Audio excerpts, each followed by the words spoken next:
Well, it is Wednesday, and that means it is time to continue our weekly land report segment with the American Society of Farm Managers and Rural Appraisers. Bonnie Downing joins us now for a closer look at Nebraska irrigation water and how resources affect land values. Bonnie, thank you so much.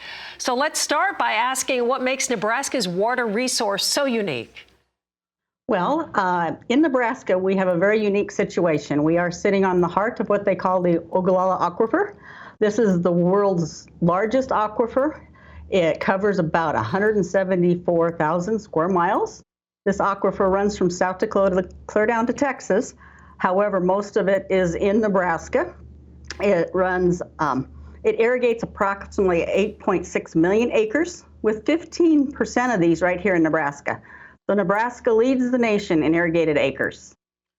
We have about 100,000 irrigation wells that pump from this aquifer, as well as about 16,000 domestic wells.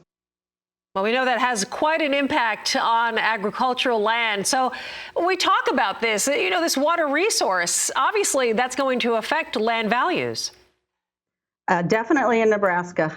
3 out of every 8 acres of cropland in Nebraska is irrigated.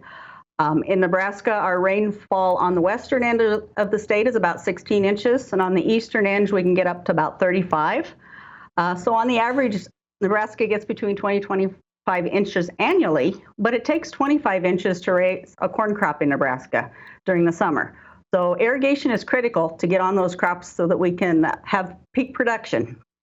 I wanted to ask you, Bonnie, how does this work as far as the irrigation and accessing the aquifer? Who regulates the use of irrigation for the state of Nebraska? The state of Nebraska has policymakers, but most of the control is through the natural resource districts. We call them NRDs. There's 23 of these in the state that regulates the water.